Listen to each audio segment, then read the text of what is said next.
Good afternoon. I'm Dr. Terry James Gingrass, and this is Dr. G's ADHD Chat. This is a show trying to make the world safe for ADHDers. And the reason I keep doing this is because, first of all, I'm a psychologist in private practice. I'm a neuropsychologist, really. And I do a ton of ADHD evaluations. I don't do nearly as much treatment as I used to do, but I still do tons of evaluations. And I've been doing this particular show a little over 4 years now, which is amazing to me, since I really just started it one Sunday afternoon. I don't know. I was bored, and I'd heard about this Facebook Live stuff, so I went ahead and pushed the button. And after I pushed the button, I realized I was live, so I did a show. And son of a gun, I find out I like it. But I also like giving people information they can use, because I don't know. It's a kind of a funny thing. We are literally inundated with information in ways we've never been before. You know, it used to be, we used to be early, ancient Greece. The only way you got any education was by connecting with a great teacher and actual face to face. And then, it got so you did it mostly by reading, by books and that sort of stuff, and going to university and, starting even earlier than that, of course. But nowadays, we have so much information. So we've got the internet. We've got 7,000 TV channels with no no restrictions on them, as near as I can tell. They say anything, do anything, publish anything. And it's gotten so it's hard to get to truth. What is truth? What do we actually know? And it's funny, I didn't really plan on starting this quite this way, but I will tell you that science is the way we know truth. It's real simple. It's a lot of devoted people over a lot of years fought to be able to publish the truth, not some church doctrine or political doctrine, but what's absolutely known, as sure as anybody can be about anything. That's the scientific method, and that's what we've been. That's what most of medicine is. All of architecture, well, not all of our architecture, but certainly the building part of things. The stuff we really do well, we do because we have the science, because we have the knowledge that's established, that's based on reality. Hey, I start off talking like this basically because I want to talk a little bit about food dyes, and I'm a baby boomer, okay? So I remember vaguely, I wasn't paying too much attention to it, but in the 70s, there was the Feingold diet. The claim was that food coloring caused ADHD, and that if you just put your kid on a restricted food dye diet, red dye number 2, I think was the big villain, supposedly, that would take care of his or her ADHD. Well, the truth is way more complicated than that. Okay? Yes, food dyes tend to cause some people difficulties with impulsivity and hyperactivity and irritability and that sort of stuff. But it's not just limited to ADHD. Lots of people who don't have ADHD also show the same symptoms. And there's absolutely zero proof suggesting that food dyes cause ADHD. Now that's a big discrimination. What actually causes something, a given diagnosis, what actually causes it, versus what can make it worse. The deal, I mean, I've talked before about how ADHDers are a little more sensitive, are more sensitive in general to low blood sugar, or high blood sugar for that matter, than regular kids, you know? Hey, Andrea, thanks for watching. The deal, though, is that the ADHDers, it was not caused by the sugar, okay? It's not caused because you fed them a Pop-Tart, but it's made worse because you fed them a Pop-Tart. You know, the ADHDers have a little trouble with control anyway, and for most of us, having real high or real low blood sugar is uncomfortable.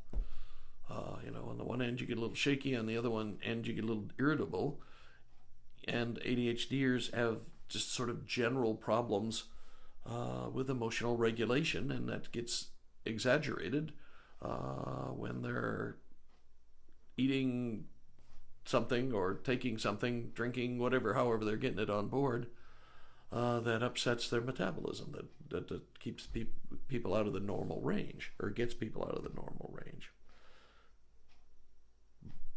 You know, but that seems to be kind of generally across most of ADHD.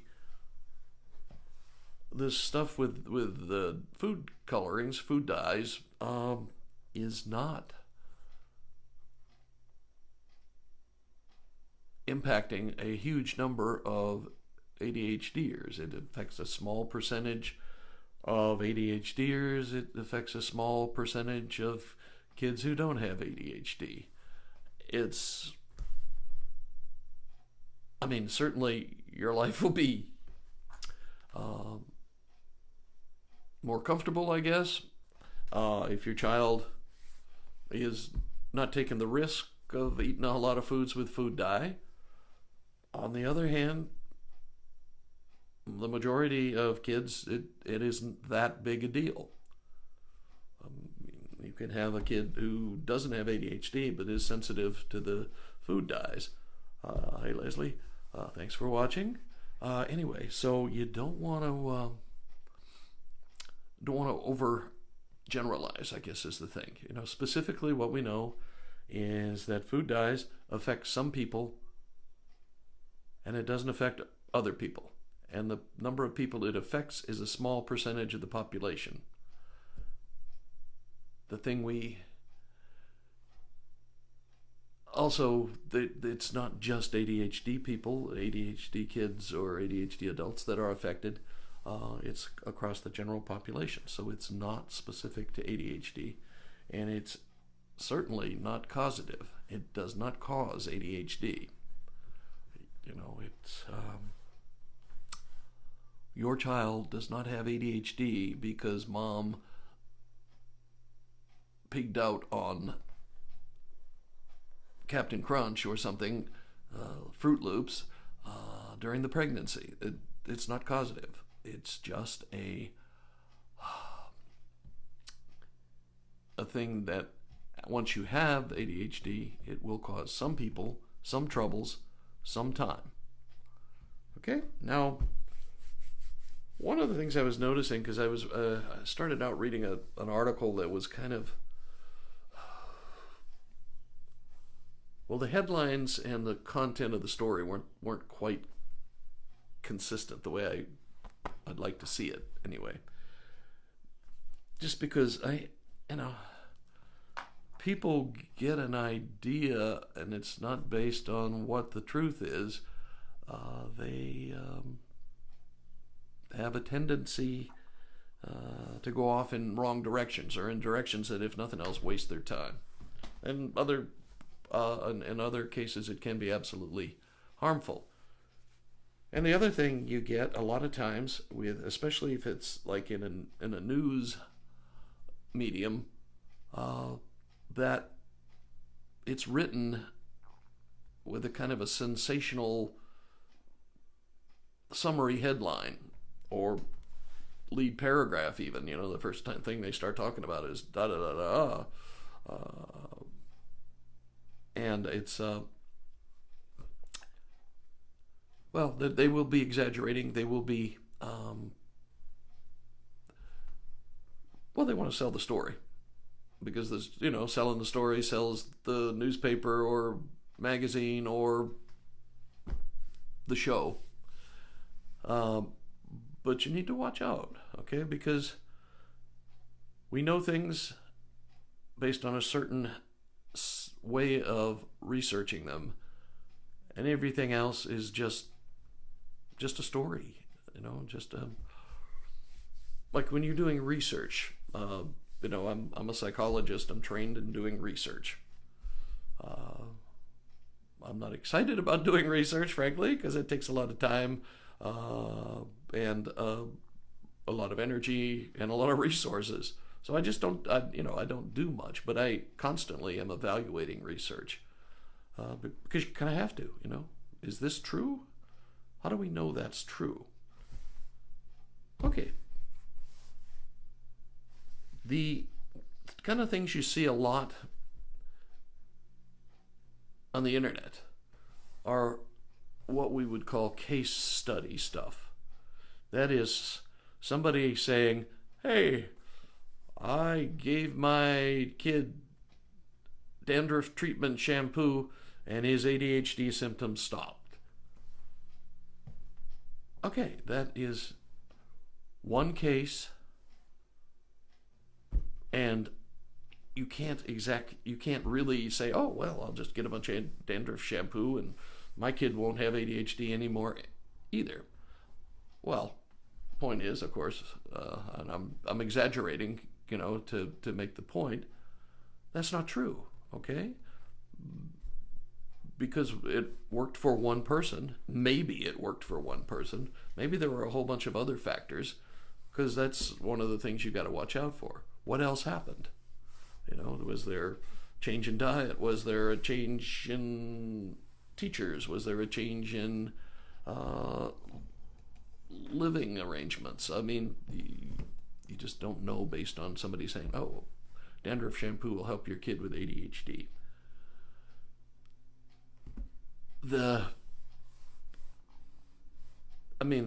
You can take if you get a whole bunch of people saying the same thing, you can start saying, well, maybe there's something to this. But until you do, and the way truth is determined in science, medicine, psychology, any kind of research-based, thing where the truth is important, is a double-blind, controlled study. Okay? That means you take two groups with the same condition. They're randomly separated into a treatment group and a control group. The treatment group gets whatever treatment you're experimenting with. The control group gets a placebo, something that shouldn't have any impact at all. The best ones are done blind, which means that neither the people providing the treatment or the person receiving the treatment knows what they're getting, because they can't tell, and that's for some, for medications, that's easy, because can you tell the difference between your active medication and my sugar pill? Probably not, okay? But I say that because most of the placebo pills are milk sugar, but the way you know it is if the only thing that's different for this person, the only thing that is not the same, is the treatment or the placebo. Everything else is the same. They don't change diet. They don't change other medications. You know, and the deal is that randomness will help you get rid of any small deviations. You know, like all of a sudden he went on a pizza binge, or she started really craving French fries. It's thought that if you have a good enough group, that it will balance itself out. Okay, and the other thing is usually, okay, you've got, like when you do an ADHD research, you got two groups of kids with ADHD. One gets the treatment, one gets the placebo, and ideally you have another control group of kids who don't have ADHD. Boom, boom, boom. So you go through all this. At the end, you can assume that your research at least shows a tendency in this direction. Well, then comes the tricky part, is you have to write up your stuff, publish it, and then let other people, your colleagues, try to replicate your study. Do the same research in essentially the same way and see if they get the same results. Now, there have been tons of studies, one-time things, that didn't pan out when people tried to replicate it. It didn't happen for some reason, and you never know why. But I know, Lord, when I was in grad school, it seemed like in the Veterans Administration hospitals, they were searching through the urine of schizophrenics for some cause and finding some significant difference in a bunch of different studies, but it was a different difference in each study, and nobody could replicate anything. So it ended up being a kind of a blind alley, you know, that you don't hear much about that kind of study anymore. But so that's where we are with the whole food dye thing. And, you know, right now, there are some countries in the world that are more strict on food dyes than the United States. And I have no problem with that. You know, I mean, you think it might be bad, but, you know, for a certain percentage of your population? It doesn't do any harm to the other ones.